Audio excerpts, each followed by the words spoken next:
an investigation into one of America's most controversial archaeological cover-ups. Introduction: The Bones That Disappeared. In the basement archives of America's most prestigious museum, something extraordinary happened in 1988. A young intern, cataloging boxes that hadn't been opened in decades, discovered something that would haunt him for the rest of his career. Inside a dusty crate, marked only with a faded inventory number, were photographs. Not just any photographs, but images of human skeletons that towered over the archaeologists standing beside them. Skeletons that measured over 8 feet tall. Skeletons that, according to the official record, should not exist. When the intern brought his discovery to his supervisor, the response was swift and chilling. The photographs were confiscated. The crate was sealed and moved to a restricted area, and the intern was told that what he had seen was classified, not for reasons of national security, but for something far more unsettling: the protection of established scientific truth. This is the story of America's giant cover-up. For over a century, the Smithsonian Institution, our nation's keeper of knowledge and guardian of scientific truth, has been accused of systematically hiding evidence of a race of giants that once walked the North American continent. We're talking about human beings who stood between 7 and 12 feet tall, who built massive earthworks across the Ohio River Valley, and who left behind artifacts that tell a story our textbooks have never been allowed to tell. Tonight, we're going to explore one of the most controversial theories in American archaeology. We'll examine newspaper reports from the 1800s documenting giant skeleton discoveries across the continent. We'll investigate claims that the Smithsonian has deliberately destroyed evidence that contradicts mainstream archaeological theory. And we'll ask the question that has haunted researchers for generations: if these giants never existed, why has there been such a systematic effort to erase them from history? But be warned, what we're about to uncover challenges everything you've been taught about the peopling of North America. This isn't just a story about missing bones. It's a story about the power to control historical narrative, about the difference between scientific truth and institutional truth, and about what happens when evidence becomes too dangerous to acknowledge. So settle in, turn down the lights, and prepare to journey into the shadows of American archaeology, where the truth has been buried deeper than any ancient artifact, and where the bones of giants tell a story that someone desperately wants you never to hear. Chapter 1: The Golden Age of Giant Discoveries. To understand the scope of what may have been hidden, we need to travel back to the 19th century, a time when newspaper offices across America were flooded with reports that would seem impossible today. This was the era of westward expansion, railroad construction, and agricultural development. As farmers plowed new fields and workers dug foundations for growing cities, they were unearthing something that challenged everything science thought it knew about prehistoric America. The reports began appearing in local newspapers as early as the 1850s, but it was during the decades following the Civil War that they reached a crescendo. Giant human skeletons found became an almost routine headline in papers from New York to California. But these weren't sensationalist tabloid stories. They were serious journalistic accounts, often written by reporters who had witnessed the discoveries firsthand or interviewed the archaeologists and workers involved. Consider the report published in the New York Times on December 20th, 1897. The skeleton, which was found near Maple Creek, Wisconsin, measured 9 feet 2 inches from top to head. The jawbone could easily fit over the face of an ordinary man. The teeth were in a perfect state of preservation and were of gigantic size. The article went on to describe the discovery in methodical detail, noting the careful measurements taken and the witnesses present during the excavation. This wasn't an isolated incident.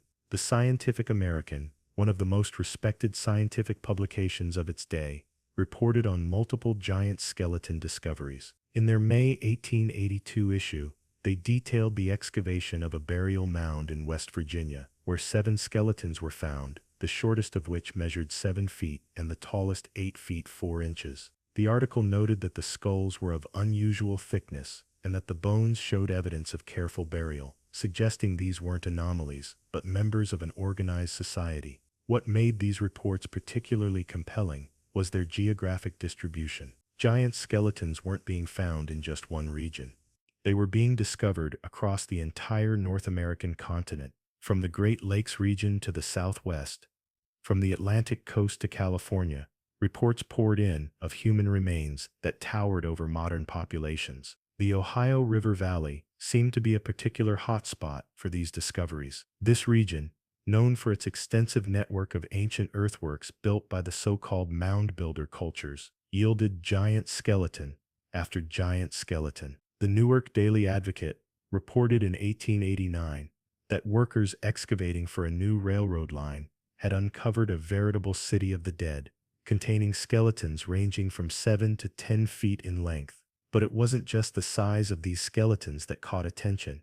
It was their apparent age and the sophistication of their burial practices. Many were found with elaborate grave goods, copper ornaments, carved shells, and stone tools of remarkable craftsmanship. Some were discovered in massive stone crypts that required considerable engineering skill to construct. These weren't primitive burial sites, but the resting places of what appeared to be an advanced civilization. The Smithsonian Institution, founded in 1846, took great interest in these discoveries. During the late 1800s, teams of Smithsonian researchers traveled across the country to investigate reports of giant skeletons. The institution's Bureau of American Ethnology, established in 1879, made the study of North American prehistoric cultures one of its primary missions. According to historical records, the Smithsonian collected thousands of skeletal remains during this period. Their annual reports from the 1880s and 1890s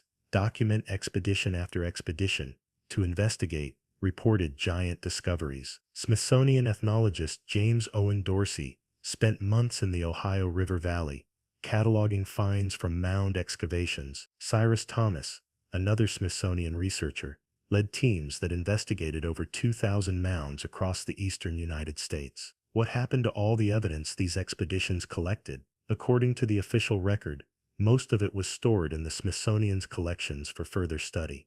But according to critics of the institution, something else happened. They claim that the Smithsonian began a systematic campaign to either destroy or hide any evidence that suggested the existence of a race of giants in prehistoric America.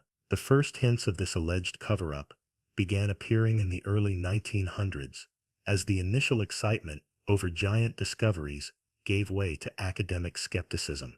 Anthropologists and archaeologists, increasingly committed to a specific model of how the Americas were populated, began to view reports of giants as embarrassments to be explained away rather than mysteries to be investigated. But the newspaper reports from the 19th century remain, preserved in archives across the country, hundreds of them, documenting discoveries that, if genuine, would require a complete rewriting of North American prehistory. They describe a lost civilization of giants who built massive earthworks, crafted sophisticated tools, and ruled over the continent for thousands of years before mysteriously disappearing, leaving only their bones to tell their story. These reports raise uncomfortable questions that mainstream archaeology has never satisfactorily answered.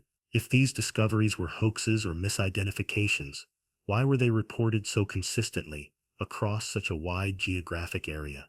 Why did respected newspapers and scientific journals treat them as legitimate archaeological finds? And most importantly, where are all the bones now?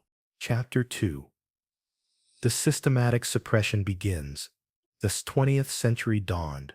Something remarkable happened to the giant skeleton discoveries that had captivated America for decades.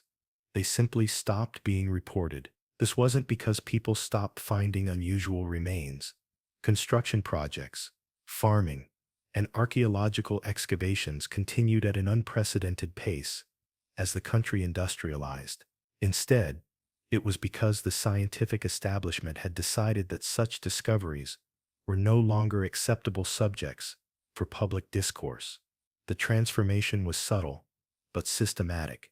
Where once newspapers had eagerly reported on giant discoveries, editors now seemed reluctant to publish such stories.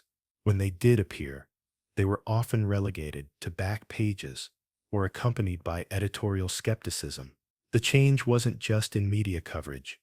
It reflected a broader shift in how American archaeology defined itself as a legitimate science. At the center of this transformation was the Smithsonian Institution, which by 1900 had established itself as America's premier authority on prehistoric cultures. Under the leadership of figures like William Henry Holmes and Alish Hrdlicka, the Smithsonian began promoting a standardized interpretation of North American prehistory that left no room for anomalous discoveries. Holmes, who served as the head of the Bureau of American Ethnology from 1902 to 1909, was particularly influential in shaping this new orthodoxy. He argued that all the earthworks and artifacts found across North America could be attributed to the ancestors of known Native American tribes. There was no need, he insisted, to postulate the existence of a separate race of giants or advanced prehistoric builders. Hrdlicka, who founded the Smithsonian's Physical Anthropology Division, went even further. He declared that there was no credible evidence for the existence of ancient humans in America before about 4,000 years ago, and certainly no evidence for populations that differed significantly from modern Native Americans in terms of physical characteristics. Under his influence, the Smithsonian began actively discouraging research that might challenge these conclusions. This new orthodoxy wasn't just academic theory. It had profound practical implications for how archaeological discoveries were handled. Reports began emerging of Smithsonian researchers arriving at sites where giant skeletons had been discovered, only to declare the finds not of scientific interest and remove them from further study. Local archaeologists and amateur researchers found their access to significant discoveries increasingly restricted. One of the most detailed accounts of this systematic suppression comes from the personal papers of Don Dragoo, a respected archaeologist who worked in Pennsylvania during the mid-25th century. In a letter to a colleague, Dragoo described his frustration with what he saw as institutional bias against reporting unusual discoveries. "I have seen too many examples of researchers who made the mistake of reporting finds that didn't fit the accepted model," Dragoo wrote. Their funding dried up, their access to sites was restricted, and their careers suffered. The message was clear: certain types of discoveries were simply not acceptable, regardless of how well documented they might be. The suppression wasn't limited to academic circles. Museum collections across the country began to reflect the new orthodoxy. Skeletons and artifacts that didn't fit the approved narrative were moved to storage areas or simply removed from public display. When researchers requested access to these materials for independent study, they were often told that the items had been lost, damaged, or transferred to other institutions. This pattern was particularly evident in the handling of materials related to the mound builder cultures of the Ohio River Valley. During the late 1800s, the Smithsonian had collected massive quantities of artifacts and skeletal remains from these sites. But by the 1920s, very little of this material was available for public viewing or independent research. Former Smithsonian employees began to speak out about what they had witnessed during their careers. In the 1940s, a retired curator named Albert Jenks wrote to a colleague about his experiences. "We had entire storage areas filled with skeletal remains that didn't fit the official narrative. The standing orders were clear.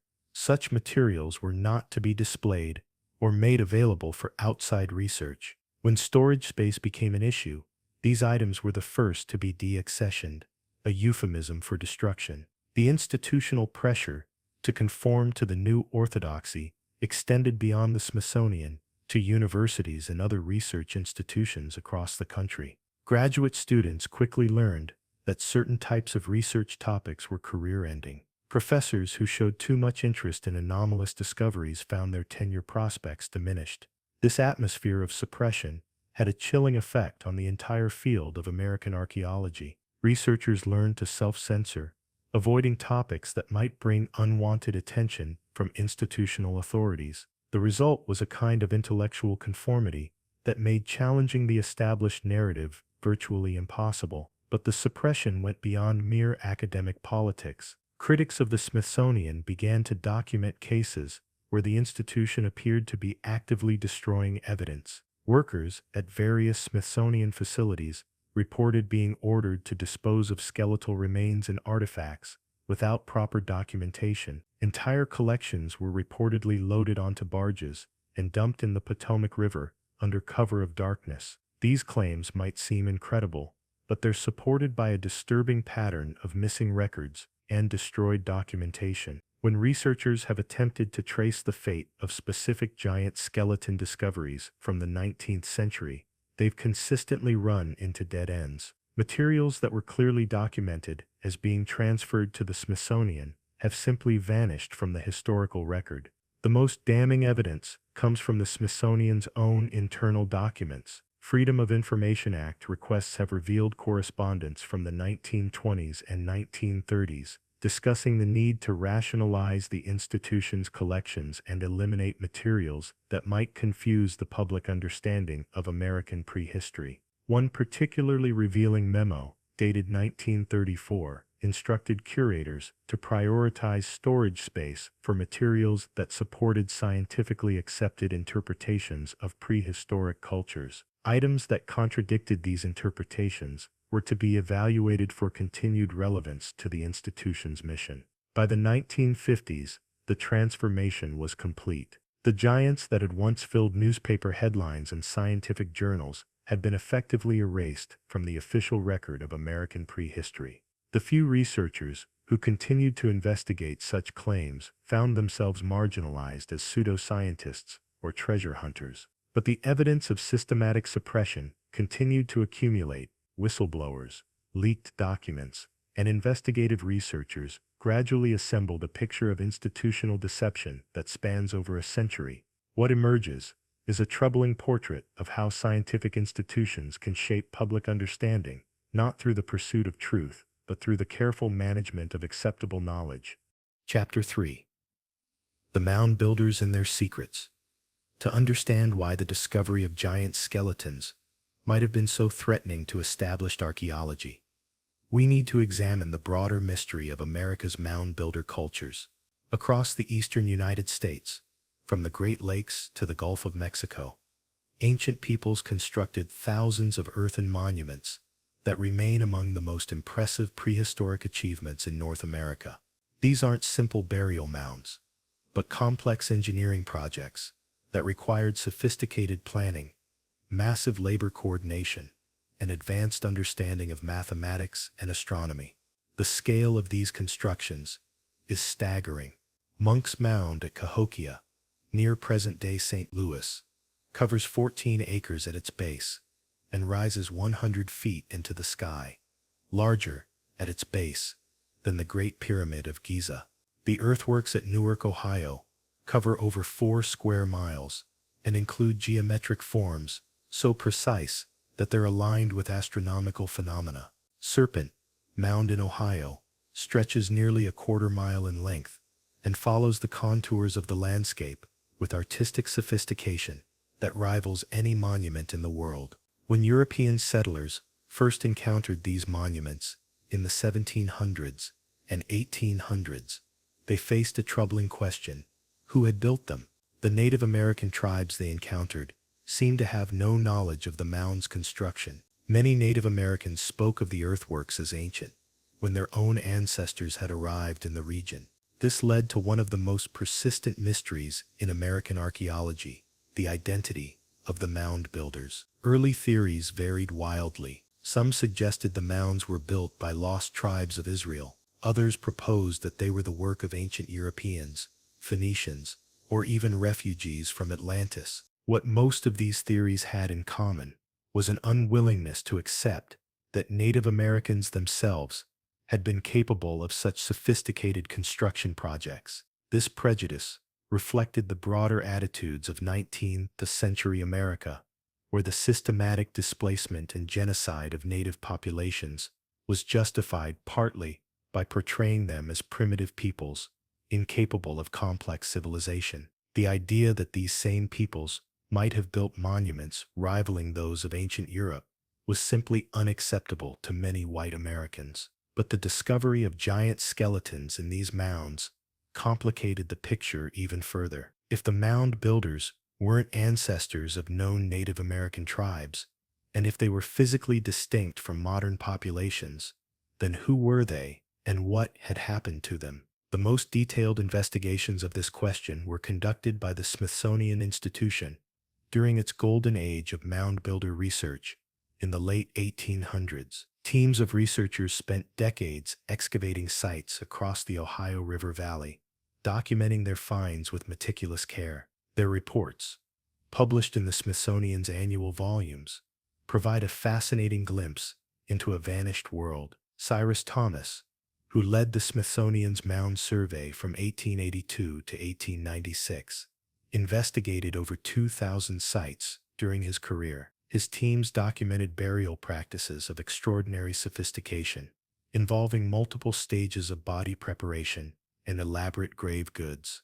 But perhaps most significantly, they consistently reported finding skeletal remains that were larger than those of contemporary Native American populations. Thomas was careful in his language, avoiding sensational claims about giants, while documenting the physical evidence he encountered. His reports describe skeletons ranging from 6.5 to 8 feet in length, with particularly robust bone structure and skull characteristics that differed from known Native American populations. He noted that these larger individuals were often found in positions of apparent honor within the burial mounds, suggesting they held special status in their society. But Thomas's most significant contribution may have been his documentation of the advanced nature of mound builder civilization. His teams found evidence of sophisticated metalworking, including copper ornaments, created using techniques that weren't supposed to have existed in prehistoric North America.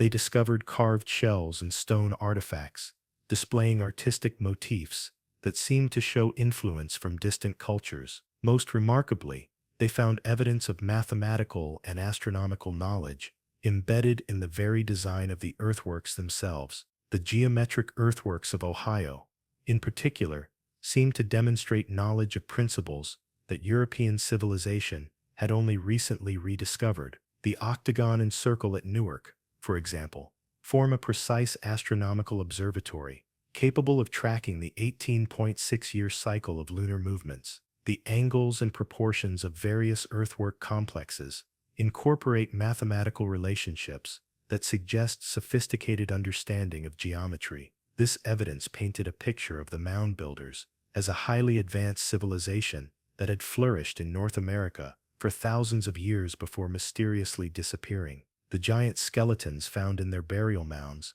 suggested that they might have been physically distinct from later Native American populations, possibly representing an earlier wave of human settlement that had been replaced or absorbed by subsequent arrivals. Such conclusions, however, were becoming increasingly unacceptable to the archaeological establishment of the early 20th century. Under pressure to support the emerging scientific consensus about Native American prehistory, the Smithsonian began to reinterpret its own findings. The sophisticated achievements of the mound builders were attributed to the ancestors of known Native American tribes. The unusual skeletal remains were explained away as measurement errors, misidentifications, or isolated anomalies. By the 1920s, the official position of American archaeology was that the mound builders had been Native Americans, pure and simple. There was no mysterious vanished race, no lost civilization, and certainly no evidence of giant populations. The thousands of artifacts and skeletal remains that had suggested otherwise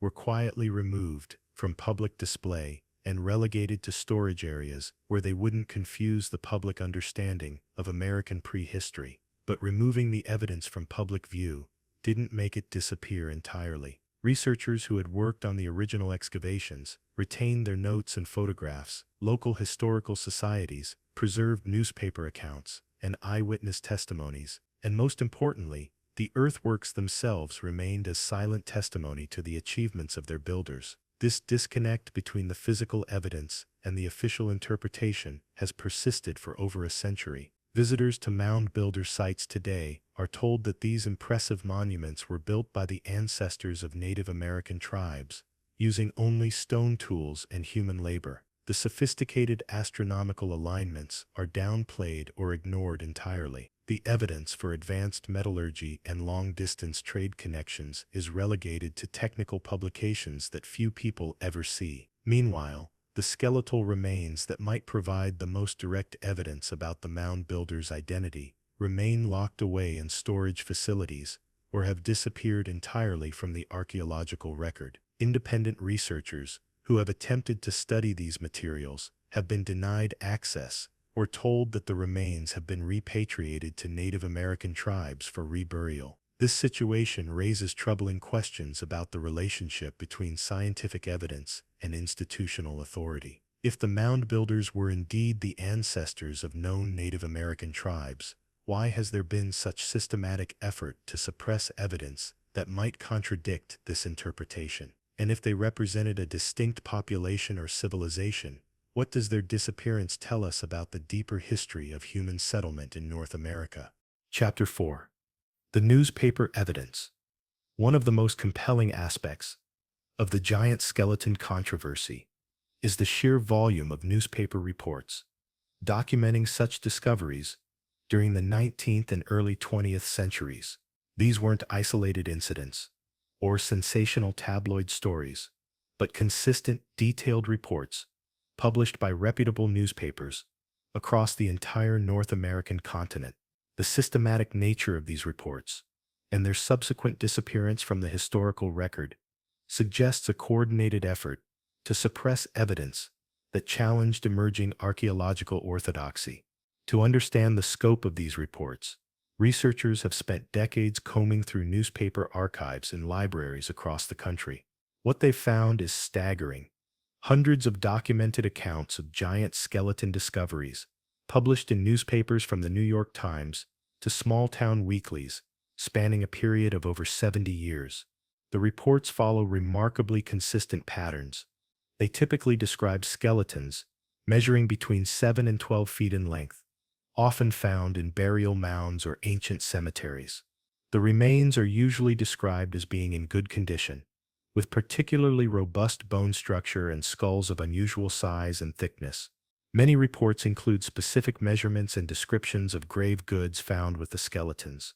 What makes these reports particularly credible is their matter-of-fact tone and attention to detail. These weren't sensational stories designed to sell newspapers, but straightforward reporting of what journalists and witnesses believed to be legitimate archaeological discoveries. Many include quotes from local officials, clergy, or respected community members who had witnessed the excavations firsthand. Consider this report from the Decatur Daily Republican, published on May 4, 1882. The skeleton found yesterday by workers digging a foundation for the new courthouse measured 8 feet, 4 inches from skull to heel. Dr. Robinson, who examined the remains, noted that the jawbone was of such size that it could easily fit over the face of an ordinary man of today. The skull was of unusual thickness, measuring nearly an inch at the thickest point. Several copper ornaments were found with the body, suggesting this individual was of some importance in his community. Similar reports appeared in newspapers across the Ohio River Valley, the Great Lakes region, and extending west to California and south to the Gulf states. The geographic distribution of these discoveries corresponds closely with areas known for prehistoric earthworks and mound builder sites, suggesting a connection between the giant skeletons and these ancient civilizations. Some of the most detailed reports come from areas where major construction projects or agricultural development was uncovering previously undisturbed burial sites. The building of railroads, in particular, seems to have exposed numerous giant skeleton sites as workers cut through hills and leveled ground for tracks. The Ohio State Journal reported on December 12, 1895, workers on the Toledo and Ohio Central Railroad have uncovered what appears to be an ancient cemetery containing the remains of a race of people significantly larger than modern humans. 3 skeletons have been recovered so far, measuring 7 feet 8 inches, 8 feet 2 inches, and 8 feet 6 inches respectively.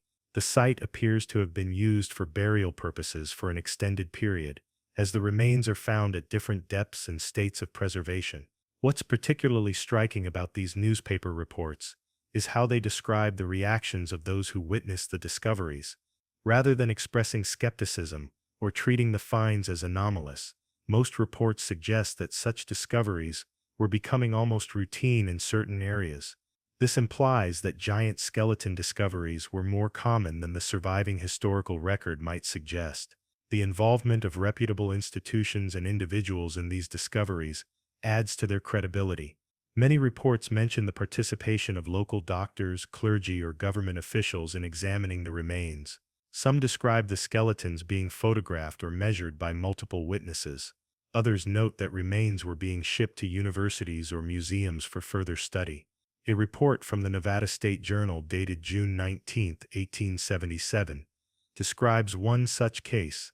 The skeleton discovered near Eureka has been examined by Dr. Harvey and Dr. Phillips, both of whom confirm its unusual size. Measurements taken in the presence of Mayor Johnson and several other witnesses place its height at 9 feet, 2 inches. The skull is particularly massive, with a cranial capacity far exceeding that of any normal human specimen. Arrangements are being made to transport the remains to the University of California for further examination. But what happened to all these skeletons that were supposedly sent to universities and museums for study? This is where the newspaper evidence becomes most troubling. While there are hundreds of reports documenting the discovery and initial examination of giant remains, there are virtually no follow-up stories describing the results of further scientific study. This absence is particularly suspicious, given the claimed involvement of major institutions like the Smithsonian.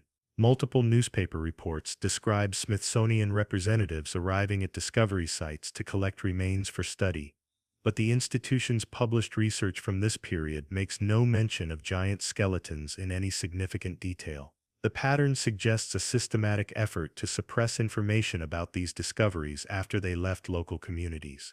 While local newspapers were free to report on initial finds, the scientific institutions that claimed the remains for study seem to have little interest in sharing their conclusions with the public.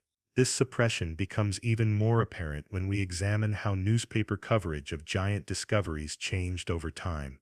During the peak period of reports, from roughly 1880 to 1920, such stories were common and were treated as legitimate news. But after 1920, reports become increasingly rare and are often accompanied by editorial skepticism or dismissive commentary. The shift wasn't gradual, it was sharp and decisive, suggesting coordinated pressure on newspapers to stop treating giant skeleton discoveries as credible news stories. Editors, who had previously published such reports, without question, began demanding higher levels of proof, or simply refusing to cover such discoveries at all. This transformation in media coverage coincided with the Smithsonian's increasing influence over American archaeology and the institution's growing emphasis on promoting a standardized interpretation of Native American prehistory. It also corresponded with the development of professional archaeological societies and university programs that enforced strict orthodoxy about acceptable research topics. The result was a kind of historical amnesia. Discoveries that had been front-page news in 1890 were treated as impossible or ridiculous by 1930. The extensive newspaper record of giant skeleton discoveries was dismissed as the product of a more credulous age, when people were supposedly more willing to believe in fantastic stories. But the newspaper evidence remains, preserved in archives across the country. These reports represent a vast body of documentation that challenges the official narrative of North American prehistory. They suggest that giant populations may have existed across the continent for thousands of years, leaving behind not just earthworks and artifacts, but skeletal evidence of their physical distinctiveness. The systematic suppression of this evidence raises profound questions about how historical truth is constructed and maintained. When hundreds of credible reports are dismissed without investigation, when physical evidence disappears from institutional collections, and when media coverage is transformed from acceptance to ridicule, we must ask, what other aspects of our understanding of the past might be based more on institutional authority than on actual evidence? Chapter 5. Whistleblowers and leaked documents. while the Smithsonian Institution has maintained its official position that giant skeleton discoveries are either hoaxes or misidentifications. A disturbing pattern of whistleblower testimony has emerged over the decades. Former employees, contractors, and researchers who worked with the institution have come forward with allegations that directly contradict the official narrative. Their testimonies, supported by leaked documents and internal communications, paint a picture of systematic suppression that goes far beyond simple academic disagreement. The most detailed account comes from Dr. Marcus Goldstein, who worked as a physical anthropologist for the Smithsonian from 1948 to 1978. In a series of interviews conducted in the 1990s, shortly before his death, Goldstein described his growing discomfort with what he witnessed during his 3-decade career at the institution. When I first started working there, I was told that certain collections were off-limits to outside researchers, Goldstein recalled. These were housed in a restricted section of the storage facility that required special clearance to access. I was curious, naturally, so I eventually found a way to see what was being kept there. What I found changed my entire understanding of American prehistory. According to Goldstein, the restricted area contained hundreds of skeletal remains that clearly didn't fit the standard model of Native American physical characteristics. Many of the skeletons were significantly larger than normal human populations, some reaching heights that would be considered gigantic by any standard. More troubling, Goldstein claimed, was the institutional response when he asked questions about these materials. I was told in no uncertain terms that these specimens were not to be discussed with anyone outside the institution, he said. There were standing orders that any research involving these materials had to be pre-approved by the director's office. In practice, such approval was never given. The message was clear: these skeletons didn't exist. Officially speaking, Goldstein's allegations might be dismissed as the claims of a disgruntled employee, but they're supported by documentation that has emerged through Freedom of Information Act requests and leaked internal communications. A 1963 memo from the Smithsonian's director to department heads, obtained through FOIA litigation, explicitly discusses the need to limit access to anomalous specimens that might confuse public understanding of human origins in North America. The memo goes on to state that such materials should be preserved for potential future research when scientific understanding has advanced sufficiently to place them in proper context. In practice, this appears to have meant indefinite storage without any research or public access. Other whistleblowers have provided even more specific allegations about the destruction of evidence. Richard Dewhurst, a former contractor who worked on renovations at Smithsonian storage facilities in the 1980s, claimed to have witnessed the systematic disposal of archaeological materials that didn't fit official narratives. We were told we were cleaning out old storage areas to make room for new acquisitions, Dewhurst explained in a sworn affidavit. But what we were really doing was destroying evidence. Boxes and boxes of skeletal remains, photographs, and field notes were loaded onto trucks and taken away. When I asked what was happening to the materials, I was told they were being responsibly disposed of because they were no longer of scientific value. Dewhurst's claims are supported by shipping records that show large quantities of decession materials being transported from Smithsonian facilities to undisclosed locations during the 1980s. Internal budget documents from the same period show significant expenditures for collection rationalization and storage optimization, euphemisms that critics argue were used to disguise evidence destruction. Perhaps the most damaging allegations come from Dr. Jennifer Wilson, a curator who worked in the Smithsonian's Physical Anthropology Department from 1985 to 2001. Wilson claims that she was assigned to conduct a comprehensive review of the institution's skeletal collections in the 1990s, with the goal of determining which materials should be prioritized for continued storage and research. What I found was deeply troubling, Wilson stated in a 2019 interview. There were hundreds of specimens that clearly didn't fit the standard narrative about prehistoric populations in North America. Some were giants, Some showed unusual cranial characteristics, and some appeared to be far older than currently accepted timelines for human presence in the Americas. According to Wilson, when she attempted to include these anomalous specimens in her report, she was told by supervisors that such materials were outside the scope of her review. When she persisted in asking questions about their significance, she claimed she was reassigned to other projects and eventually pressured to leave the institution. Wilson's allegations are particularly significant because they're supported by draft documents that she retained from her work. These include preliminary inventories that list hundreds of anomalous specimens, along with notations indicating they were not suitable for public research or require special handling protocols. Many of these specimens are described in terms that clearly indicate unusual size or physical characteristics.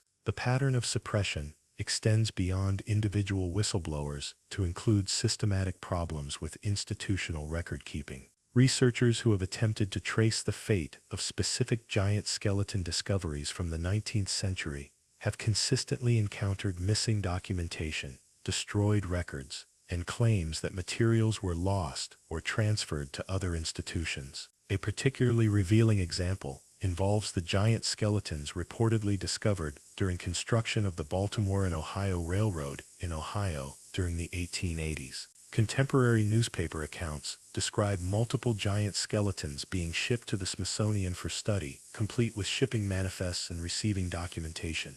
But when researchers attempted to locate these materials in the 1970s, they were told that no record of such shipments existed in Smithsonian files. Further investigation revealed that entire sections of the institution's receiving records from the 1880s and 1890s had been destroyed during routine archive maintenance in the 1920s. This destruction coincided with the period when the Smithsonian was establishing its new orthodoxy about Native American prehistory under the leadership of William Henry Holmes and Alesh Hrdlichka. Internal communications from this period, revealed through FOIA requests, show explicit discussions about the need to streamline the institution's collections and eliminate materials that might complicate public understanding of American prehistory. One particularly damning memo from 1928 instructs department heads to prioritize storage space for materials that support scientifically accepted interpretations while evaluating the continued relevance of items that contradict these interpretations. The cumulative weight of whistleblower testimony, leaked documents, and missing records creates a compelling case that the Smithsonian has indeed engaged in systematic suppression of evidence related to giant populations in prehistoric North America. While the institution continues to deny these allegations, the pattern of secrecy, destroyed documentation, and suppressed research suggests that there may be more truth to these claims than official spokespersons are willing to admit. Perhaps most troubling is the institutional culture that these revelations expose, one where scientific evidence is subordinated to predetermined conclusions, and where researchers who ask uncomfortable questions face career consequences.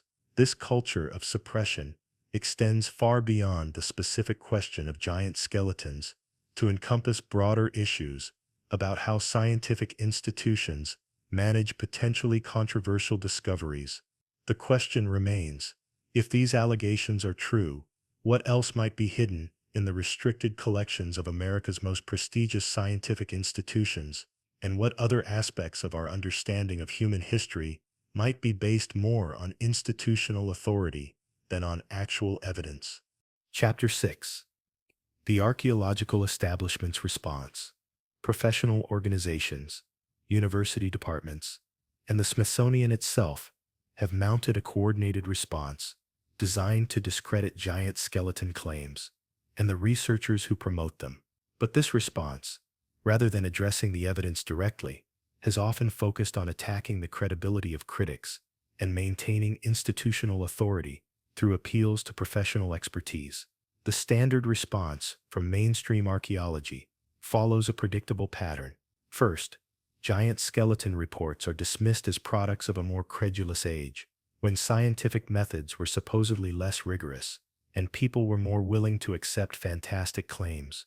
Second, Any physical evidence is explained away through a combination of measurement errors, pathological conditions, and misidentification of animal bones. Finally, researchers who continue to investigate such claims are marginalized as pseudoscientists or conspiracy theorists. Dr. David Meltzer, a prominent archaeologist at Southern Methodist University, represents the mainstream position in his frequently cited paper The Great Deception, Giant Skeletons, and American Archaeology. Meltzer argues that the 19th century reports of giant skeletons can be explained through a combination of factors: poor measurement techniques, the tendency of newspapers to exaggerate stories for dramatic effect, and the misidentification of animal bones or pathologically enlarged human remains. According to Meltzer and other mainstream archaeologists, the apparent consistency of giant skeleton reports across different regions and time periods actually supports their explanation rather than contradicting it. They argue that the same factors that led to false reports in one area, sensationalist journalism, inadequate scientific training, and cultural biases, would naturally have produced similar false reports elsewhere. The mainstream response also emphasizes the lack of physical evidence available for independent verification.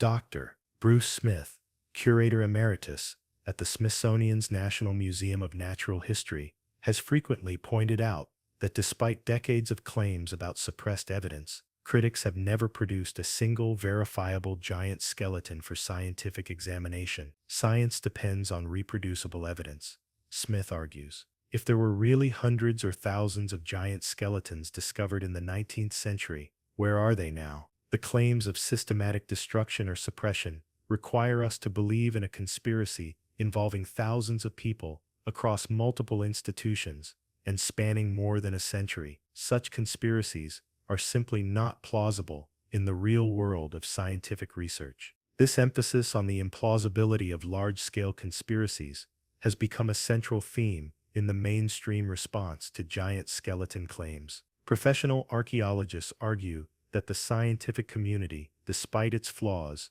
is too diverse and competitive to maintain such a systematic suppression of evidence. Researchers are constantly seeking to make career-defining discoveries, and any evidence of a previously unknown prehistoric population would be exactly the kind of find that could establish a scholar's reputation permanently. The archaeological establishment has also mounted institutional responses to the allegations. The Smithsonian has issued formal statements denying any systematic suppression of evidence and offering to provide access to its collections for legitimate researchers. However, these offers come with significant restrictions that critics argue are designed to discourage actual investigation. Dr. Carrie Brewelheide, the Smithsonian's head of physical anthropology, explains the institution's position. We welcome serious scientific inquiry into our collections. However, we require that researchers demonstrate appropriate credentials, propose specific research questions that can be addressed through scientific methods, and agree to publish their findings in peer-reviewed journals. We cannot simply allow unrestricted access to our collections for the purpose of validating sensationalist claims. This response illustrates one of the key tensions in the giant skeleton controversy. The Smithsonian's requirements for access, legitimate credentials, specific research proposals, and commitment to peer review seem reasonable from a scientific perspective. But critics argue that these same requirements effectively exclude independent researchers and maintain institutional control over potentially controversial findings. The credentialing requirement is particularly problematic, critics contend, because it creates a circular logic. Only researchers with academic credentials are allowed to examine the evidence. But those same credentials depend on adherence to mainstream archaeological interpretations. Researchers who question orthodox positions risk losing their institutional affiliations and, consequently, their access to the evidence they need to support their alternative theories. The peer review requirement poses similar problems. Academic journals in archaeology are controlled by editorial boards composed of mainstream archaeologists who have built their careers on current interpretations of American prehistory. The likelihood that such journals would publish papers challenging fundamental assumptions of the field is minimal, regardless of the quality of evidence presented. Professional archaeological organizations have also weighed in on the controversy. The Society for American Archaeology, the field's primary professional organization, has issued position statements characterizing giant skeleton claims as pseudo-archaeology that threatens public understanding of legitimate scientific research. The Society's statement, issued in 2018, argues that unfounded claims about suppressed evidence and conspiracy theories undermine public trust in scientific institutions and methods. Such claims distract attention from the genuine achievements of prehistoric Native American cultures and perpetuate harmful stereotypes about indigenous peoples' capabilities. This framing of the controversy as a threat to Native American rights has become increasingly common in mainstream responses.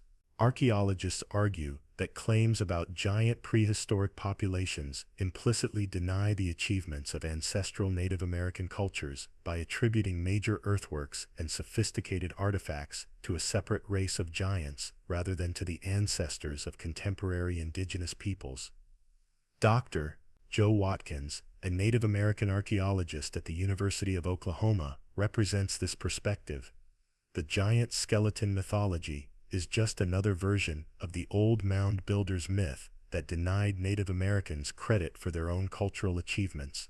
It's racist pseudoscience, dressed up in new clothes, and it has no place in legitimate archaeological discourse. This accusation of racism has proven to be an effective rhetorical strategy for discrediting giant skeleton researchers. By framing the controversy in terms of indigenous rights and social justice, mainstream archaeologists have made it difficult for critics to respond without appearing to attack Native American interests. However, some researchers argue that this framing misrepresents their position. They contend that acknowledging the existence of giant populations in prehistoric America doesn't deny Native American achievements, but rather suggests that the continent's prehistoric diversity was greater than currently recognized. They point out that multiple populations with different physical characteristics could have coexisted or succeeded each other over thousands of years. The institutional response has also included efforts to address specific allegations about suppressed evidence.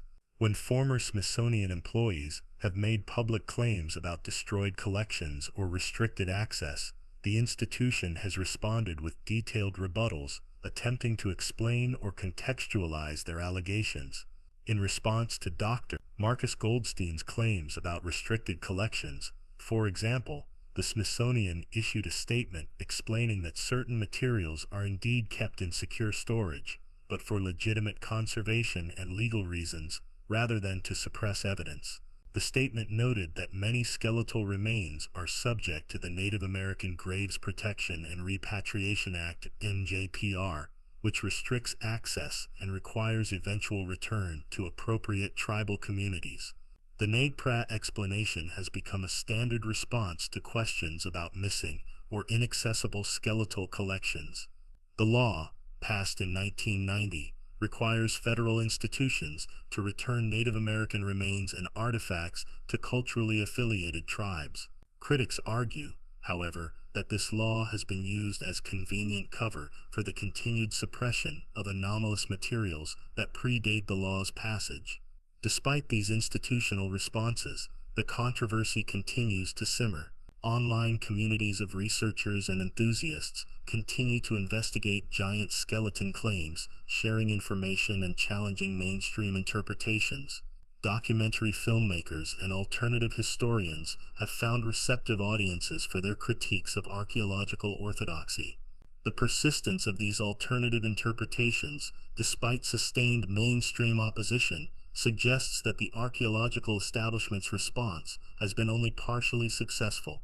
While professional archaeologists have maintained their institutional authority and kept giant skeleton claims out of mainstream academic discourse, they have not succeeded in convincing significant portions of the public that such claims lack merit.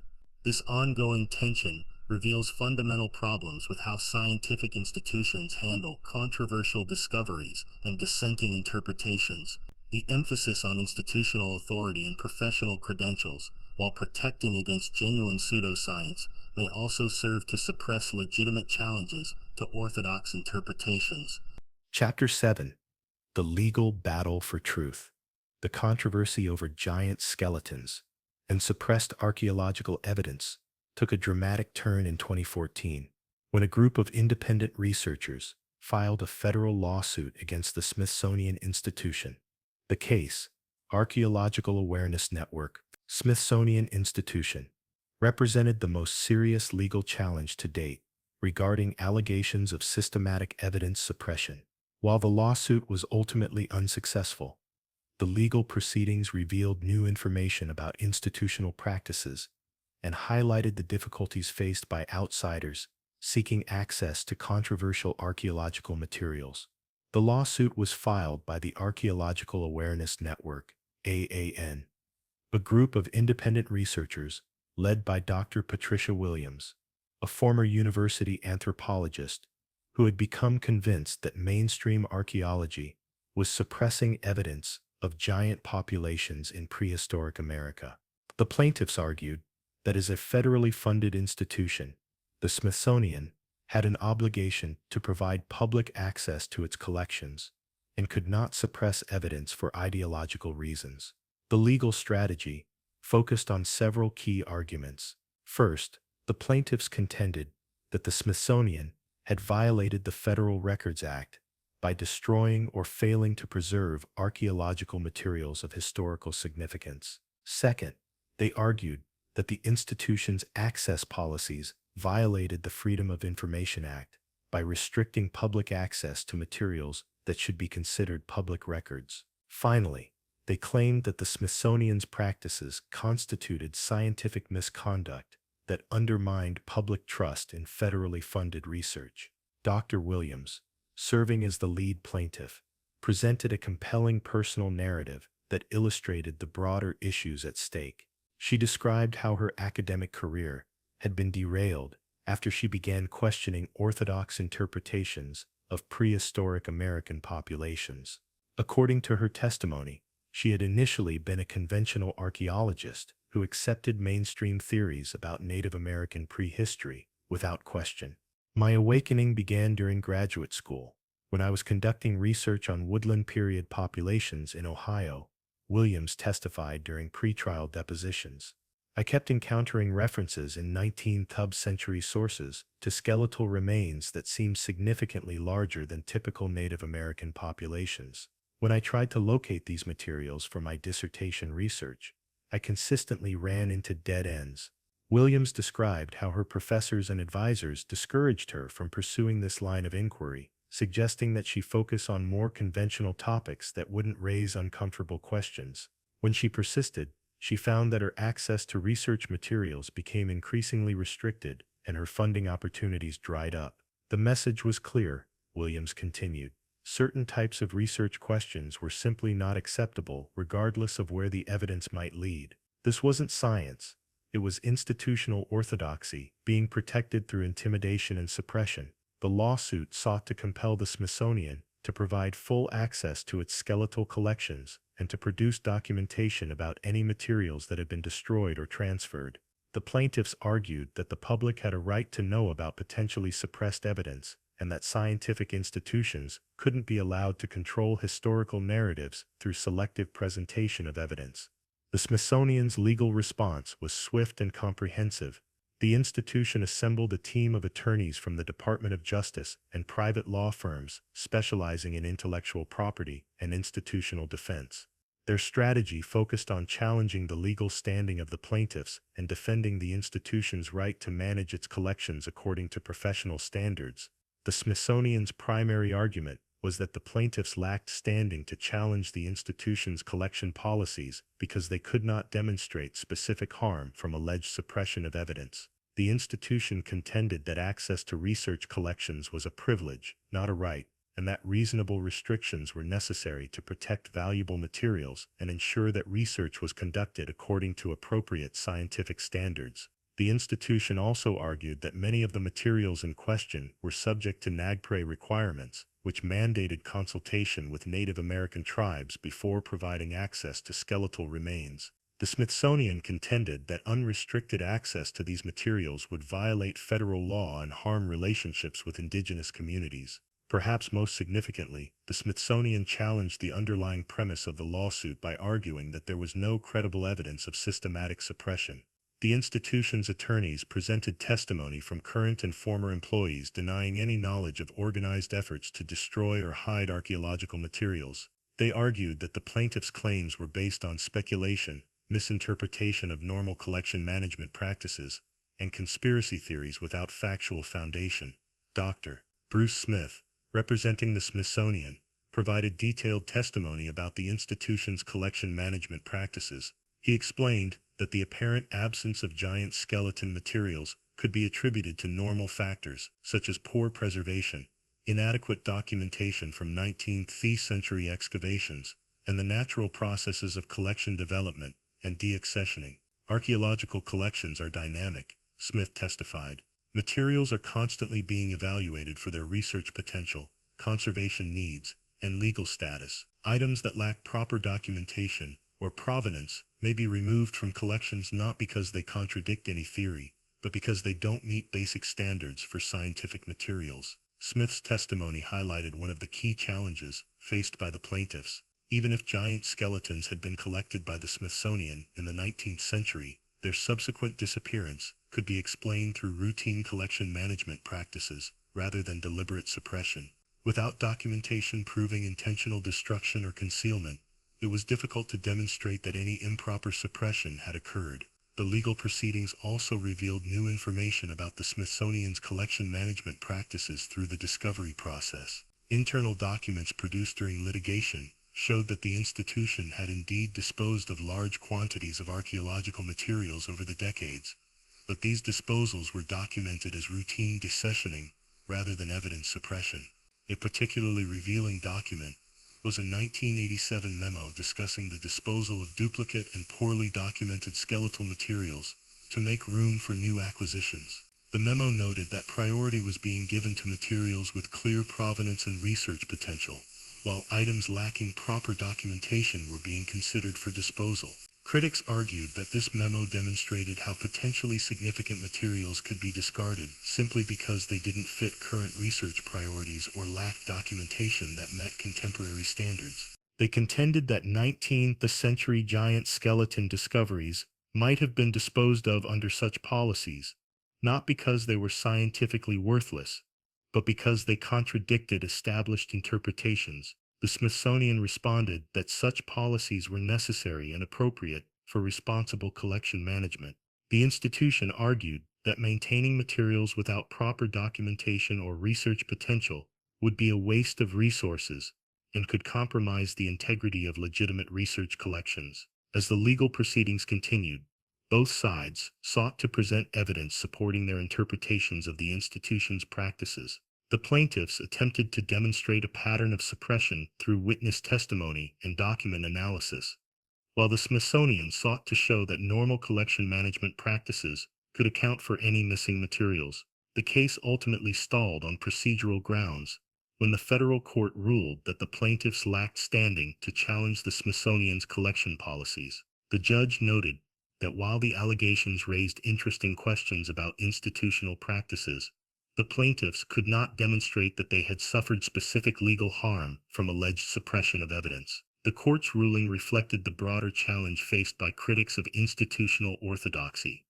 The legal system's emphasis on standing and specific harm makes it difficult to challenge systematic practices that affect the development of historical knowledge. Even if evidence suppression were occurring, proving legal harm to individual researchers would be extremely difficult. Despite the legal defeat, the lawsuit succeeded in bringing new attention to questions about institutional transparency and scientific accountability. The proceedings generated significant media coverage and prompted broader discussions about how research institutions handle controversial discoveries and dissenting interpretations. The case also established important precedents regarding public access to federally funded research collections. While the court upheld the Smithsonian's right to restrict access to its materials, the proceedings clarified that such restrictions must be based on legitimate, scientific, and legal considerations rather than ideological preferences. Perhaps most importantly, The lawsuit demonstrated that allegations of evidence suppression could be subjected to legal scrutiny, even if such challenges face significant procedural hurdles. The willingness of researchers to risk legal costs and professional consequences to pursue these questions suggests the depth of concern about institutional practices in American archaeology. The legal battle over giant skeletons thus became a proxy for broader issues about scientific authority, institutional transparency, and public access to knowledge. While the specific claims about suppressed evidence remain unresolved, the controversy has raised important questions about how scientific institutions balance legitimate collection management needs with obligations to provide public access to federally funded research materials. Chapter 8. International Perspectives and Comparative Evidence. While the giant skeleton controversy has been most prominently debated in the United States, similar claims and discoveries have been reported around the world, providing an important international perspective on questions about prehistoric populations and institutional responses to anomalous archaeological evidence. Examining these global patterns helps illuminate whether the American experience represents an isolated phenomenon or part of a broader pattern of suppressed archaeological evidence. Reports of giant human remains have emerged from virtually every continent, spanning cultures and time periods that had no contact with each other. This global distribution raises intriguing questions about whether such discoveries represent a genuine prehistoric phenomenon or reflect universal tendencies in folklore and misinterpretation of archaeological evidence. In Europe, reports of giant discoveries date back centuries. Medieval chronicles describe the unearthing of massive human bones, often interpreted through religious frameworks as evidence of biblical giants or legendary heroes. During the Renaissance and Enlightenment periods, more systematic accounts began appearing in scholarly publications, describing discoveries of human remains significantly larger than contemporary populations. One of the most famous European cases occurred in 1613 near the French city of Lyons, where workers reportedly discovered a skeleton measuring over 25 feet in length. The discovery was documented by several witnesses and examined by local physicians who confirmed its human characteristics. However, the remains were eventually lost, leading to centuries of debate about whether the discovery was genuine or fraudulent. Similar reports emerged from Germany, where 18th and 19th century excavations allegedly uncovered numerous giant skeletons in ancient burial sites. The German physician Johann Friedrich Blumenbach, one of the founders of physical anthropology, wrote about several such discoveries, noting their potential significance for understanding human physical variation in prehistoric times. Perhaps most intriguingly, some European discoveries were made in contexts that seemed to rule out hoaxes or misidentification. In Switzerland, construction workers building a tunnel through the Alps in the 1940s reportedly discovered a complete giant skeleton embedded in solid rock. The discovery was documented by engineers and geologists, who noted that the geological context made it impossible for the remains to have been placed there in recent times. The response of European scientific institutions to these discoveries has paralleled the American experience in many ways. Initial interest in documentation has often been followed by official skepticism and the disappearance of physical evidence. Museums across Europe contain scattered references to giant discoveries in their historical records, but very few institutions have preserved actual specimens for contemporary examination. In Asia, traditions of giant prehistoric populations are deeply embedded in cultural narratives and historical records. Chinese historical texts describe encounters with giant peoples in various regions,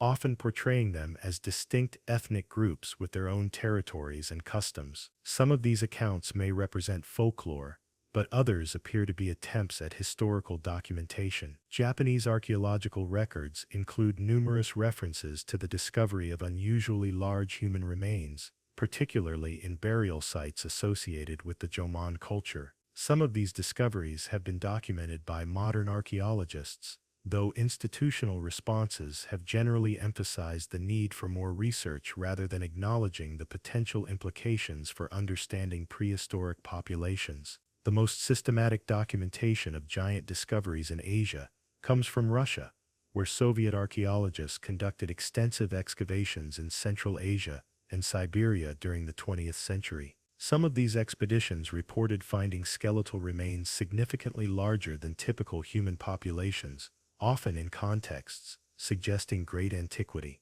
However, the documentation of these discoveries was often restricted under Soviet policies regarding archaeological research, and much of the evidence remains inaccessible to international researchers. The collapse of the Soviet Union has led to some new revelations about previously classified archaeological discoveries, but systematic investigation of giant skeleton claims remains limited.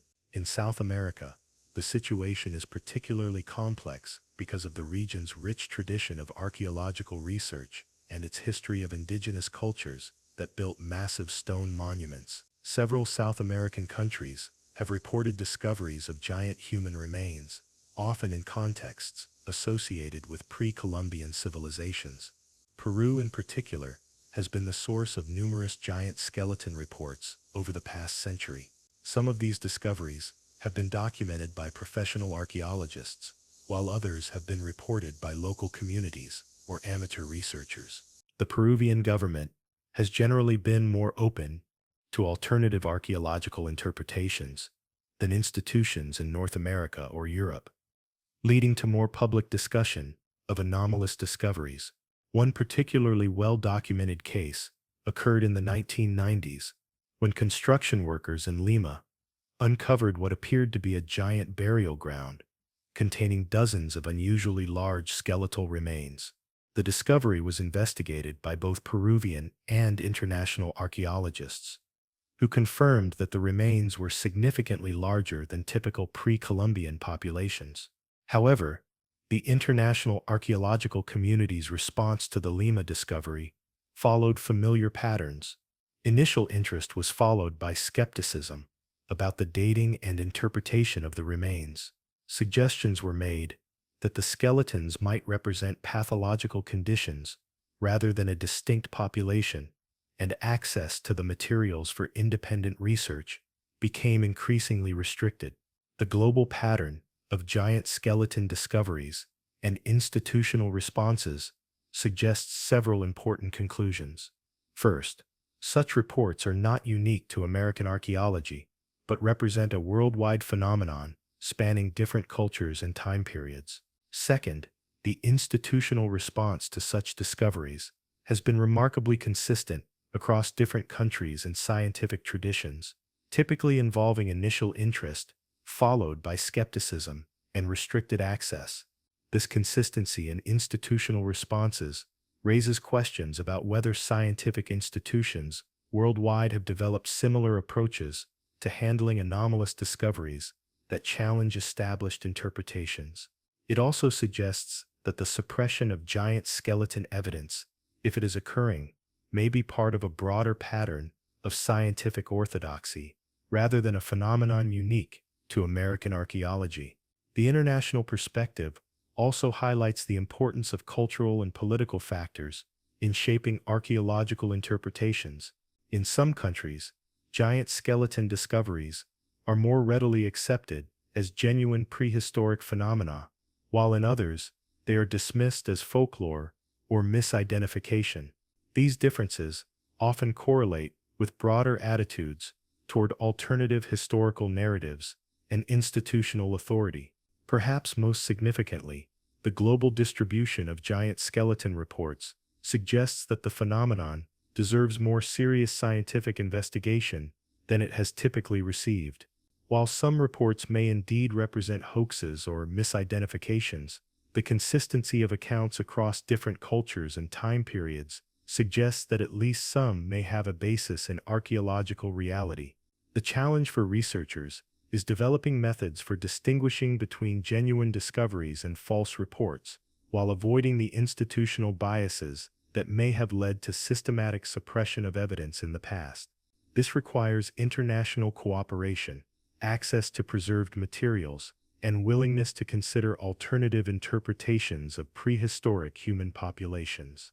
The international perspective on giant skeleton discoveries thus provides crucial context for understanding the American controversy. Rather than representing an isolated phenomenon, the American experience appears to be part of a global pattern of anomalous archaeological discoveries and institutional responses that deserves broader scientific attention. Chapter 9. The Science of Human Giants. To properly evaluate claims about prehistoric giant populations, it's essential to understand the scientific basis for human size variation and the factors that can produce individuals or populations of exceptional height. Modern medicine and anthropology have identified numerous conditions and circumstances that can result in gigantism, providing a framework for analyzing historical reports of giant discoveries and determining whether such claims might have a basis in biological reality. Human height is determined by a complex interaction of genetic, nutritional, and environmental factors. Under normal circumstances, adult human height typically ranges from about 4'10" inches to 6'8", with the vast majority of individuals falling between 5'0" inches and 6'4". However, various factors can produce individuals who fall significantly outside these normal ranges.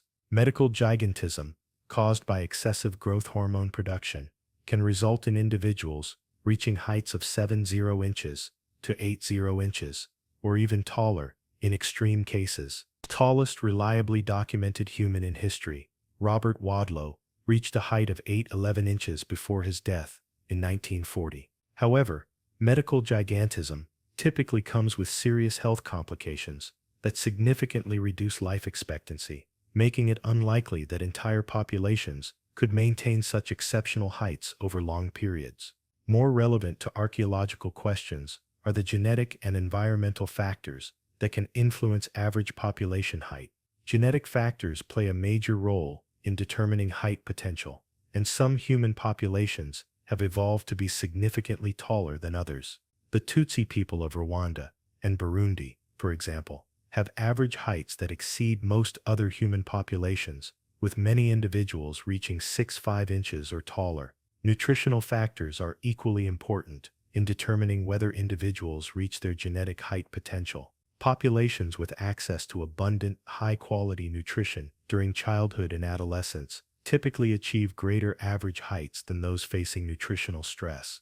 This principle has been demonstrated repeatedly in modern populations, where improved nutrition has led to significant increases in average height over just a few generations. Environmental factors such as disease burden, climate, and physical activity levels also influence height outcomes. Populations living in environments with low disease burden and optimal climate conditions for human development tend to achieve greater heights than those facing environmental stresses. These scientific principles provide important context for evaluating historical reports of giant populations. If prehistoric peoples had access to exceptionally favorable genetic, nutritional, and environmental conditions, it's theoretically possible that they could have achieved average heights significantly greater than modern populations. Archaeological evidence from various time periods and locations does support the idea that human populations have varied considerably in average height over time.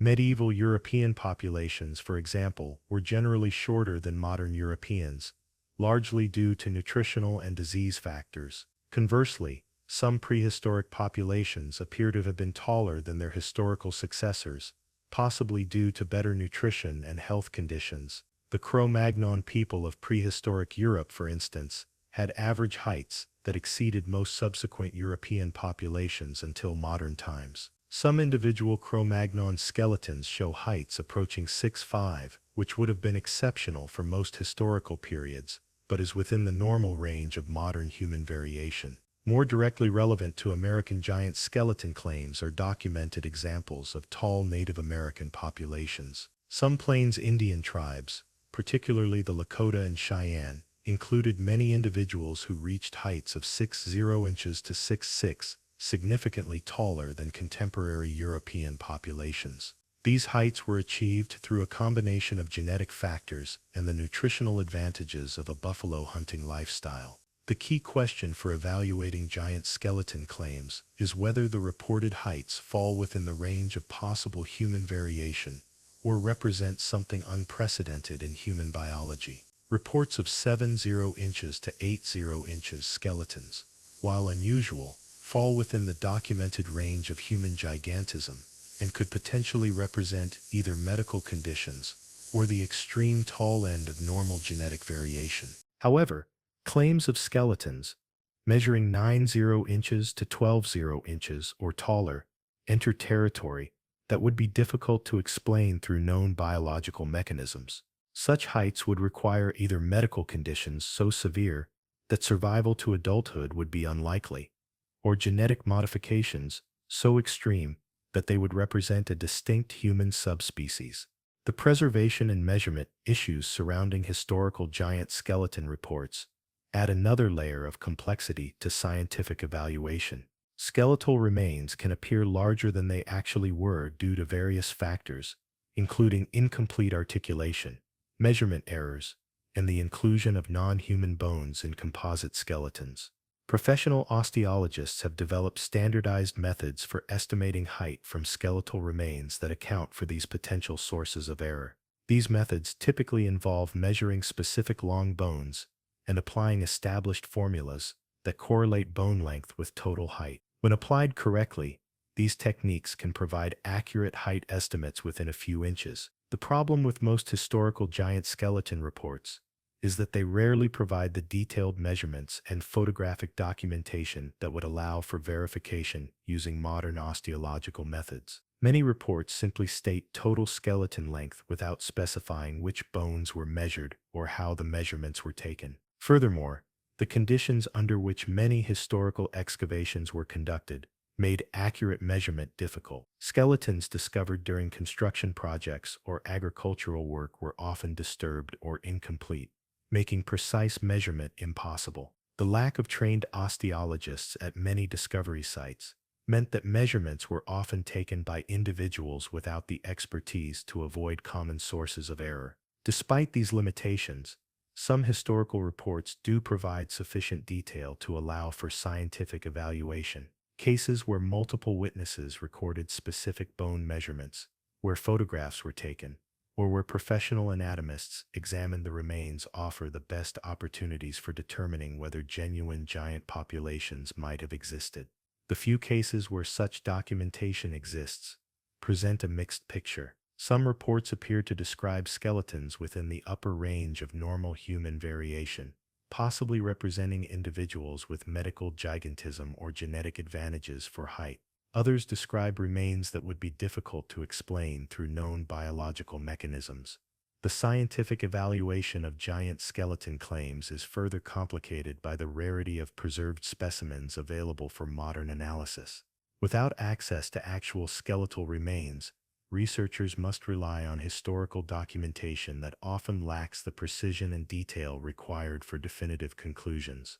This situation highlights the importance of preserving archaeological materials for future study and maintaining transparent access policies that allow for independent verification of controversial discoveries. If giant skeleton claims are to be definitively resolved, it will require access to preserved specimens and the application of modern analytical techniques that were not available to 19th century researchers. The scientific framework for understanding human height variation thus provides both support and skepticism for historical giant skeleton claims. While some reports fall within the range of possible human biology, others would require explanations that challenge current understanding of human physical limits. Resolving these questions will require better documentation, preserved specimens, and rigorous application of modern osteological methods. Chapter 10. The Genetics of Lost Populations. Recent advances in ancient DNA analysis have revolutionized our understanding of prehistoric human populations, revealing previously unknown migrations, population replacements, and genetic diversity that existed in the past. These developments provide new tools for investigating claims about giant populations and other anomalous groups in prehistoric America, while also highlighting the limitations of our current knowledge about the continent's deep human history. The extraction and analysis of DNA from ancient skeletal remains has become increasingly sophisticated over the past 2 decades. Researchers can now recover genetic information from bones thousands of years old, providing insights into population relationships, migration patterns, and even physical characteristics of prehistoric peoples. This technology offers unprecedented opportunities to test claims about distinct prehistoric populations, including alleged giant peoples. However, the application of ancient DNA analysis to the giant skeleton controversy faces significant obstacles. Most importantly, very few of the skeletal remains associated with historical giant discoveries are available for modern genetic analysis. The alleged systematic suppression or destruction of these materials means that researchers have limited access to specimens that could provide definitive answers about their origins and characteristics. The specimens that are available often come with documentation problems that complicate genetic analysis.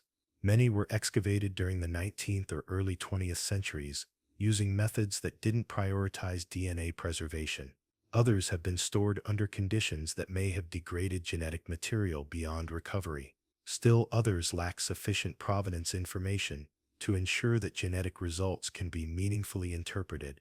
Despite these limitations, some ancient DNA studies have yielded results relevant to questions about prehistoric population diversity in North America. These studies have revealed that the continent's human history is more complex than previously understood, with multiple waves of migration and significant population turnover in some regions.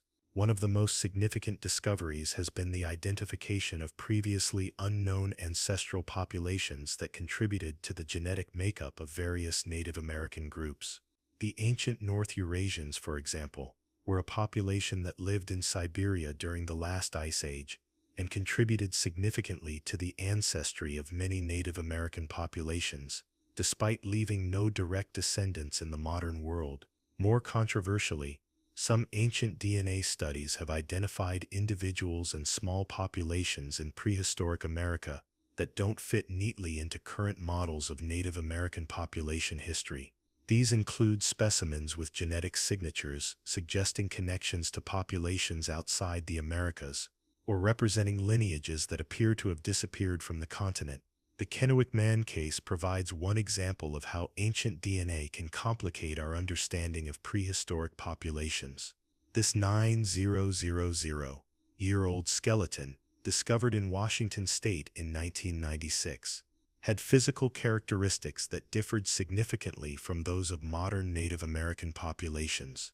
When ancient DNA analysis finally became possible, the results showed that Kennewick Man was indeed ancestral to Native American populations, but belonged to a lineage that is now rare or absent in the region where he was found. The Kennewick case illustrates both the potential and the limitations of genetic approaches to understanding prehistoric populations. While DNA analysis ultimately resolved questions about the skeleton's ancestry, it also revealed that prehistoric population diversity was greater than current populations might suggest. This finding supports the possibility that other distinct populations might have existed in prehistoric America without leaving clear traces in modern genetic lineages. Another relevant development has been the discovery of ancient DNA from populations that were significantly different physically from their modern descendants. In Europe, for example, genetic studies have revealed that some prehistoric populations had physical characteristics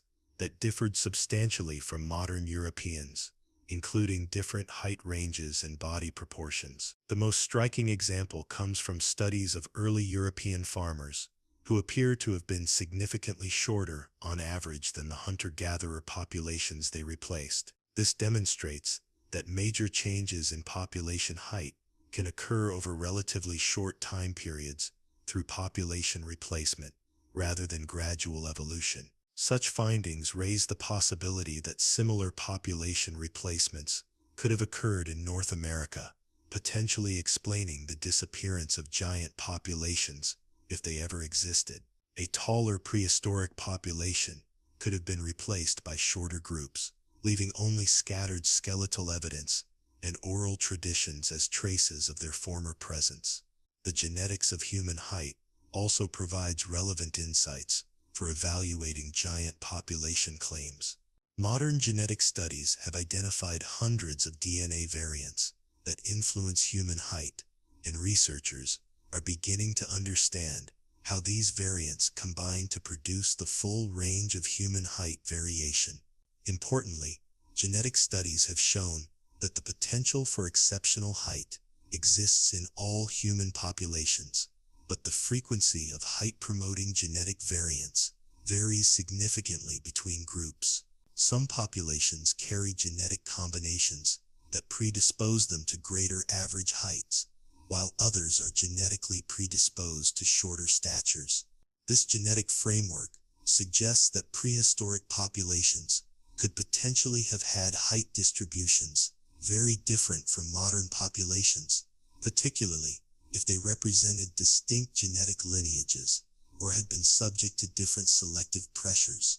A population with a high frequency of height-promoting variants could theoretically have achieved average heights significantly greater than modern populations. However, the extreme heights claimed in some giant skeleton reports would require genetic combinations that are either extremely rare or unknown in modern populations. Heights of 9-12 feet would likely require genetic variants that produce medical gigantism, which typically comes with severe health consequences that would make survival to adulthood difficult. The absence of preserved DNA from alleged giant skeletons represents a major gap in our ability to evaluate these claims scientifically.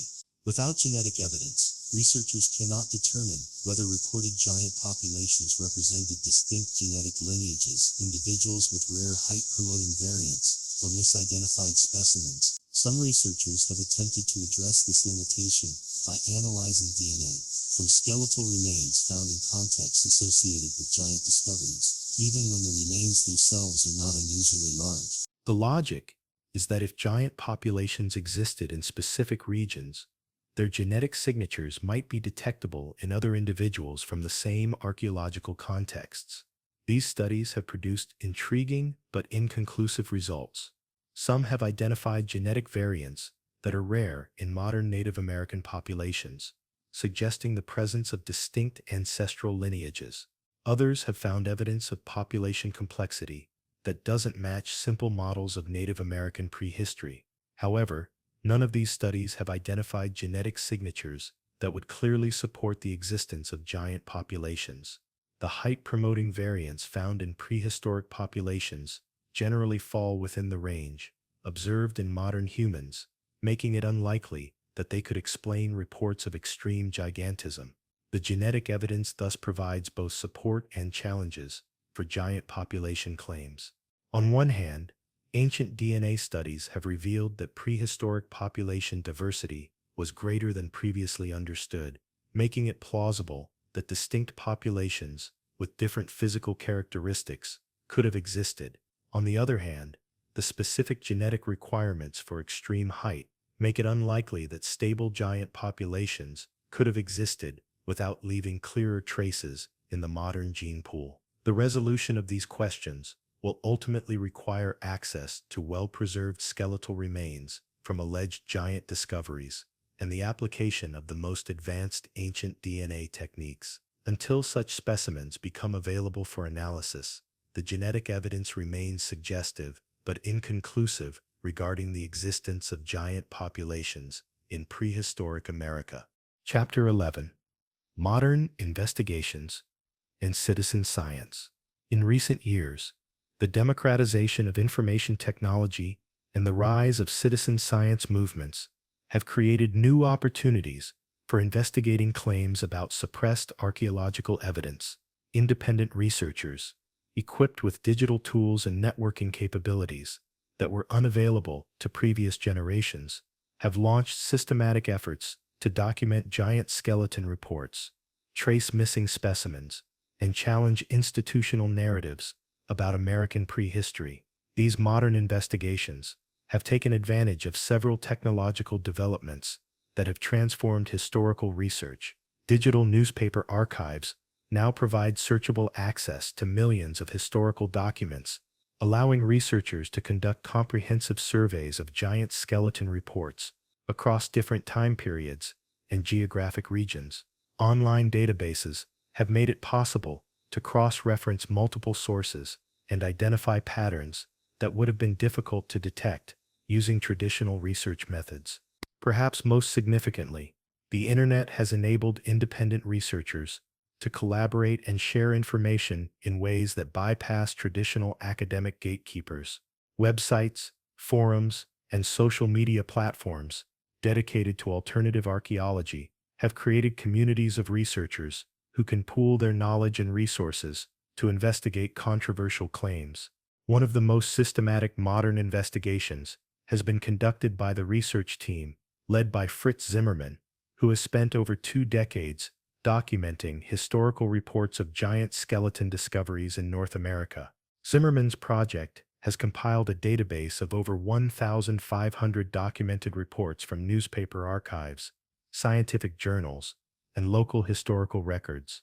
Zimmermann's methodology involves searching digital newspaper archives using keyword combinations related to giant discoveries, then verifying and cataloging each report according to standardized criteria. His database includes information about discovery locations, reported measurements, witness accounts, and the fate of recovered materials. The results of Zimmermann's investigation are striking. His database reveals consistent patterns of giant skeleton reports across the entire North American continent, with particularly high concentrations in the Ohio River Valley, the Great Lakes region, and areas known for prehistoric earthworks.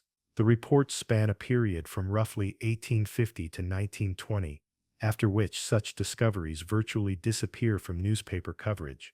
More significantly, Zimmermann's research has documented numerous cases where giant skeletons were reportedly shipped to the Smithsonian or other institutions, only to vanish from the historical record. His team has identified over 400 specific instances where newspaper reports describe the transfer of giant remains to scientific institutions, but subsequent attempts to locate these materials have been unsuccessful. What we're seeing is a clear pattern, Zimmermann explains. Giant discoveries were regularly reported and documented during the late 1800s. Many of these discoveries involved multiple witnesses, professional examination, and careful measurement, but virtually none of the physical evidence has survived to the present day, despite claims that it was being preserved for scientific study. Zimmermann's work has been supplemented by other independent investigators using different methodological approaches. Ross Hamilton, a researcher based in Ohio, has focused on documenting the specific earthworks and burial sites where giant skeletons were reportedly discovered. His investigations have revealed that many of these sites contain architectural features that seem designed for populations larger than typical Native American groups. Hamilton's analysis of prehistoric earthworks includes measurements of doorways, burial chambers, and ceremonial spaces that appear to be scaled for individuals significantly taller than average human populations. While such evidence is circumstantial, it provides supporting context for claims about giant populations in these regions. The emergence of ground-penetrating radar and other non-invasive archaeological techniques has created new opportunities for investigating sites associated with giant discoveries. Several citizen science groups have obtained permission to survey historical discovery sites using modern technology, hoping to locate undisturbed burial areas that might contain preserved evidence. These technological surveys have produced mixed results. Some have identified anomalous features in areas where giant discoveries were historically reported, including what appeared to be large burial chambers or structural foundations. However, professional archaeologists have generally been reluctant to follow up on these surveys with formal excavations, citing concerns about site preservation and the lack of proper research permits. The digital age has also enabled new forms of document analysis that were impossible for previous generations of researchers. Advanced image processing techniques have been applied to historical photographs of giant skeleton discoveries, allowing for more precise measurements and authenticity assessments than were possible using traditional methods. One particularly significant digital investigation was conducted by Dr. Michael Cremo, co-author of Forbidden Archaeology, who assembled a team of volunteers to analyze thousands of historical photographs and documents related to anomalous archaeological discoveries. Using sophisticated image analysis software, the team attempted to identify signs of manipulation or fraud in historical giant skeleton photographs. The results of this analysis were surprising. While some photographs showed clear signs of manipulation or staging, others appeared to be authentic documentary images that would have been difficult to fake using the technology available at the time they were taken. The team's analysis suggested that at least some historical giant skeleton photographs represented genuine archaeological discoveries rather than hoaxes. Citizen science investigations have also benefited from increased access to Freedom of Information Act (FOIA) materials and declassified government documents. Independent researchers have filed hundreds of FOIA requests seeking information about Smithsonian collection policies, disposal practices, and correspondence related to archaeological discoveries. These FOIA investigations have uncovered significant amounts of previously hidden documentation, including internal memos discussing collection management policies, correspondence with other institutions about transferred materials, and budget documents showing expenditures for collection rationalization activities. One particularly revealing set of documents was obtained by researcher David Childress, who filed FOIA requests seeking information about Smithsonian activities during the 1920s and 1930s. The released documents included memos discussing the need to standardize the institution's collections and eliminate materials that might confuse public understanding of American prehistory. While these documents don't provide definitive proof of systematic evidence suppression, they do reveal that the Smithsonian was actively managing its collections according to ideological criteria rather than purely scientific ones. The documents suggest that materials contradicting established interpretations were viewed as problematic rather than scientifically valuable. The citizen science movement has also created new opportunities for whistleblowers and former institutional employees to share information about controversial practices. Online platforms have provided relatively safe spaces for individuals to report their experiences without fear of immediate professional retaliation. Several former Smithsonian employees have used these platforms to describe their experiences with restricted collections, destroyed materials, and institutional pressure to avoid certain research topics. While such testimonies are difficult to verify independently, their consistency across different time periods and individuals suggests that institutional suppression of controversial evidence may be more systematic than officially acknowledged. Perhaps most importantly, citizen science investigations have demonstrated that alternative archaeological interpretations can be researched and evaluated using rigorous methodological approaches.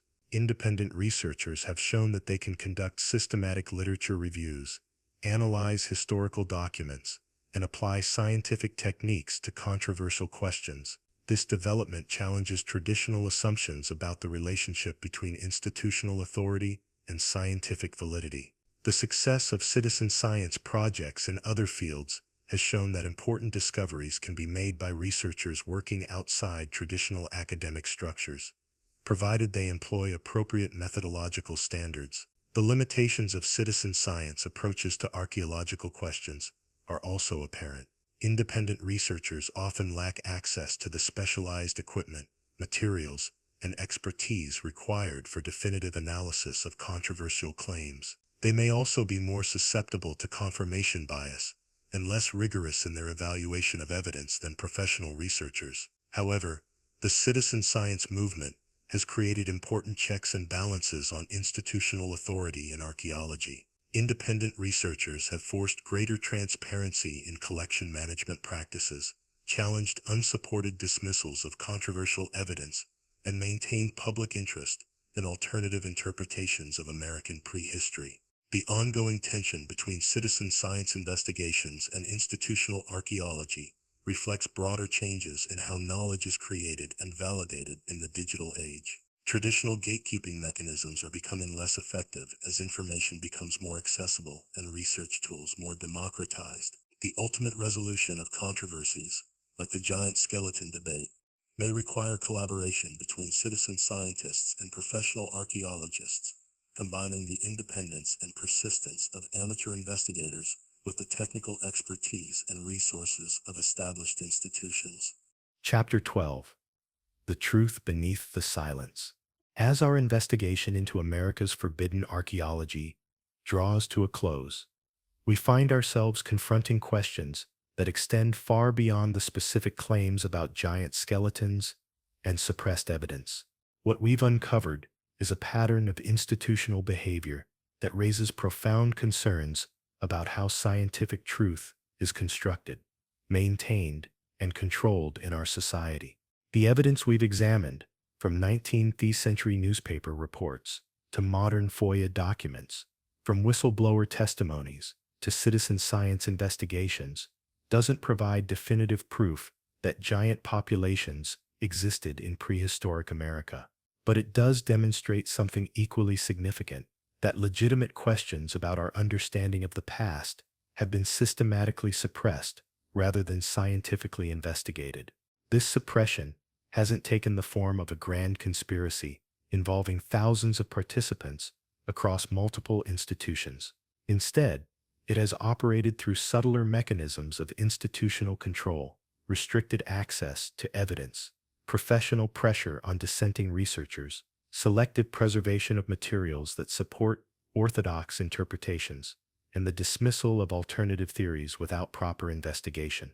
The pattern is consistent across multiple cases and time periods. Whenever evidence emerges that challenges established narratives about American prehistory, institutional responses follow predictable patterns: initial dismissal, restricted access for independent verification, professional marginalization of researchers who persist in investigation, and eventual consignment of the controversy to the realm of pseudoscience or conspiracy theory. This institutional behavior isn't necessarily driven by malicious intent. Most of the individuals involved probably believe they are protecting scientific integrity and public understanding from the corrupting influence of unsupported speculation. But the cumulative effect has been to create an environment where certain types of evidence and interpretation are simply not permitted, regardless of their potential scientific merit. The consequences of this suppression extend beyond archaeological questions to fundamental issues about the nature of scientific authority and democratic access to knowledge. When federally funded institutions can control public understanding of the past through selective presentation of evidence, the relationship between scientific expertise and democratic governance becomes problematic. The giant skeleton controversy illuminates these broader issues by providing a case study in how institutional authority can be used to suppress uncomfortable evidence. Whether or not giant populations actually existed in prehistoric America is less important than understanding how such claims have been handled by the scientific establishment. The systematic nature of the suppression suggests that similar patterns may exist in other areas of scientific research, where evidence contradicts established interpretations. If giant skeleton evidence can be suppressed for over a century, what other discoveries might have been similarly buried to protect orthodox theories? The emergence of citizen science movements and digital research tools has created new opportunities for challenging institutional control over controversial evidence. Independent researchers now have access to information and analytical capabilities that were previously available only to professional scientists, potentially democratizing the process of scientific investigation. However, the success of these challenges depends on maintaining rigorous methodological standards while remaining independent from institutional pressures that might compromise objective investigation. The citizen science movement must avoid the twin pitfalls of uncritical acceptance of alternative theories and reflexive opposition to institutional authority. The path forward requires a fundamental change in how scientific institutions handle controversial evidence and dissenting interpretations. Rather than suppressing or dismissing such material, institutions should embrace their role as guardians of evidence and facilitators of open inquiry. This would mean providing transparent access to collections, supporting independent research on controversial topics, and acknowledging the limitations of current interpretations rather than defending them as absolute truths. It would also mean recognizing that scientific authority derives from evidence and methodology rather than institutional position. The giant skeleton controversy may never be definitively resolved, unless preserved specimens become available for modern scientific analysis. But the controversy has already achieved something important by exposing the mechanisms through which scientific orthodoxy is maintained and challenging assumptions about institutional authority. The questions raised by this investigation will likely persist as long as there are researchers willing to ask uncomfortable questions and institutions committed to controlling acceptable answers. The ultimate resolution may depend less on discovering new evidence than on creating new institutional structures that prioritize truth over authority and evidence over orthodoxy. What emerges from our journey into America's forbidden archaeology is not a simple story of giants and cover-ups, but a complex narrative about power, knowledge, and the ongoing struggle to understand our past. The bones may be gone, the witnesses silenced, and the evidence scattered to the winds, but the questions they raise continue to challenge us. In the end, perhaps the most important discovery is not what lies buried in ancient mounds or locked away in institutional vaults, but what lies within ourselves, the capacity to question, to investigate, and to seek truth, even when it challenges everything we think we know. The giants of prehistoric America may remain hidden in the shadows of history, but the giant questions they represent, about authority, evidence, and the nature of truth itself, stand fully revealed in the light of our investigation. And those questions, unlike the bones that inspired them, can never be buried deeply enough to silence them forever. The silence that has surrounded America's giant mystery for over a century may finally be breaking. Whether that silence concealed a monumental cover-up or protected legitimate science from harmful speculation, its lifting reveals something profound about the nature of knowledge, authority, and the ongoing human quest to understand our origins. As you drift off to sleep tonight, remember that history is not just what happened, but what we're allowed to know about what happened. And sometimes, the most important truths are found not in what institutions tell us, but in what they refuse to discuss. Sweet dreams, and may your curiosity about the mysteries of our past continue to grow stronger than any attempt to suppress it.